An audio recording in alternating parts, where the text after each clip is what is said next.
ذرائع نے بتایا کہ اسامہ میلا اور خرم ورک نے شیر عبد المروت کے حق میں پارلیمانی پارٹی اجلاس میں گفتگو کی ہے۔ شاندانہ گلدار نے بھی کہا ہے کہ ملک سے باہر بیٹھ کر شہباز گل، شہزاد اکبر وزیر اعلیٰ کے خلاف بیانات دے رہے ہیں، ان کو شوکات نوٹس جاری نہیں ہوتا۔ عالیہ حمزہ نے سلمان اکرم راجہ اور علی امین کے حوالے سے ٹویٹ کیا، انہیں کوئی شوکات نوٹس نہیں ہوا، اور وہ کہتے ہیں کہ یک طرفہ فیصلے اور شوکات دیے جاتے ہیں تو شیر عبد المروت سے زیادتی ہوئی ہے، تو ان کو واپس جو ہے وہ پارٹی میں لایا جائے۔ ان کو بھی کہا گیا کہ آپ زبان بندی رکھیں گے، انہوں نے پھر اسی طریقے سے کہا کہ بھائی کوئی میرے بارے میں بات کرے گا تو میں کروں گا، نہیں کرے گا تو نہیں کروں گا۔ اب یہ معاملہ عمران خان کے سامنے رکھا جائے گا اور دیکھتے ہیں اس کے اوپر جو ہے وہ کیا فیصلہ لیا جاتا ہے۔ دوسری طرف جو معاملہ ہے وہ یہ ہے کہ اب اے ڈی سی آر جو ہے، جو خواجہ آصف جو ہے جن کا لنک بتایا جاتا ہے ان کے ساتھ، اور انہوں نے بتایا پرتگال کے اندر بیوروکریسی جو ہے وہ اتنی جائیدادیں خرید گئی ہے، ایک لڑائی کا ماحول بیوروکریسی سے شروع ہوا ہے۔ اب اس معاملے کے اندر ایک بات کلیئر ہوئی ہے اور اب یہ کریڈٹ دیا جا رہا ہے مریم نواز کو۔ شاید یہ واقعی ایسا ہو یا یہ سوچا گیا ہو کہ بھائی مریم نواز کمپرومائز نہیں کرتی، انہوں نے دیکھا کہ کرپٹ بندہ ہے تو انہوں نے کہا کر دیں۔ تو یہ بیانیہ بھی بنایا گیا ہے رانا ثناءاللہ کی طرف سے اور عظمہ بخاری کی طرف سے۔ اس کا دوسرا مطلب کیا ہے کہ خواجہ آصف کی بات بھی نہیں مانی گئی، تو خواجہ آصف کے ساتھ جو کچھ ہو رہا ہے یا ان کی پسندیدہ شخصیت کے ساتھ، تو اس کے پیچھے مریم نواز ہے یا یہ بتایا جا رہا ہے۔ اب دونوں جو بھی سوچا جائے، اب یہ بات رانا ثناءاللہ نے بھی کی ہے، انہوں نے کہا کہ ہر جگہ کرپشن ہے۔ خواجہ آصف نے اگر تعداد زیادہ بتا دیا تو اسے کم کر لیں، لیکن کرپشن ایک حقیقت ہے۔ اے ڈی سی آر سیالکوٹ پر کرپشن کا الزام ہے، جس پر کسی نے ثبوتوں کے ساتھ مریم نواز کو آگاہ کیا تو انہوں نے کارروائی کا حکم دیا، یعنی انہوں نے بتایا کہ یہ جو سارا کچھ ہو رہا ہے یہ مریم نواز کے کہنے پہ ہو رہا ہے، حالانکہ شاید مریم نواز کے کہنے پہ نہ ہو رہا ہو۔ ان کو اب انہوں نے کہا چلیں کریڈٹ دے دیں۔ خواجہ آصف آج نواز شریف سے ملے ہیں تو لازمی بات ہے ان کے وہ گلے شکوے وہ معاملات بھی ہوئے ہیں، تو اب عظمہ بخاری نے بھی کہا کہ مریم نواز کی ڈکشنری میں کرپشن، فارج اور نیالی کی کوئی گنجائش نہیں ہے۔ اچھا، اب میں نیالی اور وہ بتاتا ہوں سارا کچھ آپ کو اگلی خبر میں۔ اچھا، یہ ساری چیز جو ہے نا اس تناظر کے اندر ہوئی ہے اور کہا گیا کہ خواجہ آصف کو بیوروکریسی کے خلاف اس طرح بات نہیں کرنی چاہیے تھی، حالانکہ یہ انصار عباسی کی سٹوری کے اندر بھی یہی میسج دیا گیا کہ بیوروکریسی ناراض ہو رہی ہے۔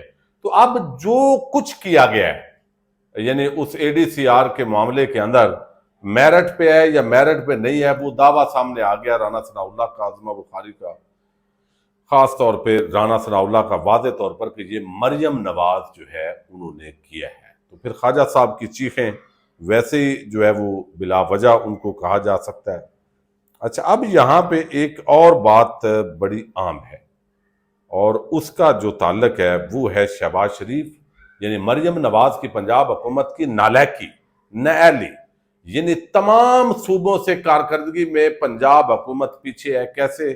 یہ ایک بڑی عام خبر ہے، میں آپ کے سامنے رکھتا ہوں۔ ایکسپریس ٹریبیون نے آج خبر دی ہے، قسمت خان زمری صاحب کو یہ کریڈٹ جاتا ہے کہ وہ ہمیشہ اس طرح کی خبریں سامنے لاتے ہیں جو اوجل ہوتی ہیں، اور یہ بڑے اچھے ریسرچر ہیں۔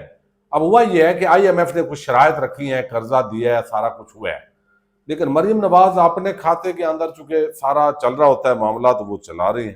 آج ایکسپریس ٹریبیون نے یہ خبر دی ہے کہ آئی ایم ایف کی کیش سرپلس شرط پوری نہ ہونے پر پنجاب اور وفاقی حکومت آمنے سامنے ہے، یعنی شہباز شریف اور مریم نواز حکومت یہ آمنے سامنے ہے۔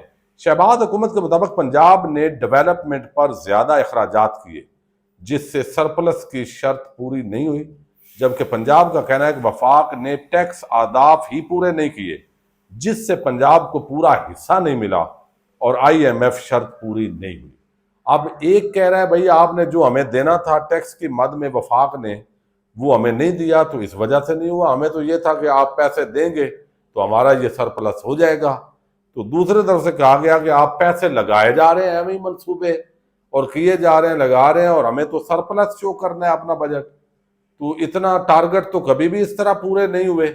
تو یہ یعنی چونکہ اناڑی حکومت ہے، آپ جو بھی کر لیں۔ اب اس کے اندر جو ہے وہ بتایا گیا ہے کہ آئی ایم ایف شرائط پوری کرنے میں غریب ترین صوبوں کا نمبر پہلا ہے۔ مریم نواز بڑی امیر صوبے کی جو حکمران ہے وہ آخری نمبر پہ ان کی کارکردگی ہے. خزانہ ہے بھائی، لائی جاؤ.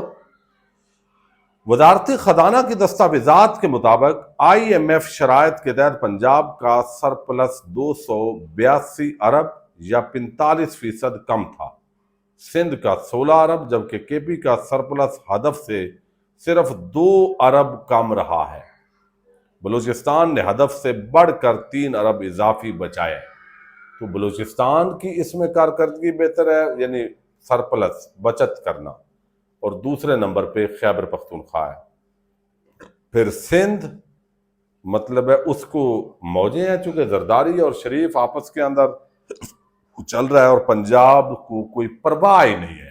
آئی ایم ایف یا باقی یا کیا ہے، یہ ایکسپریس ٹریبیون کہہ رہا ہے، اور اب وفاق اور پنجاب حکومت وہ آمنے سامنے ہے. جبکہ باقی جو صوبے ہیں، جو مریم نواز یہ بات کر رہی ہے کہ بھئی ہمیں وفاق نے جو دینا تھا وہ نہیں دیا، تو یہ شکوہ تو سب سے زیادہ خیبر پختونخوا کا ہے، بلوچستان کا ہے، پھر سندھ کا ہے. ان کو بھی وہ حصہ نہیں ملا، اور خاص طور پر جو پی ٹی آئی کی حکومت ہے، چونکہ وہ موجود ہے تو وفاق ان کو تو دیتے ہی نہیں ہے اس طریقے سے. جو پیسہ زیادہ طور پہ تو وہ ہمیشہ وہ گلا شکوہ کرتا رہتے ہیں.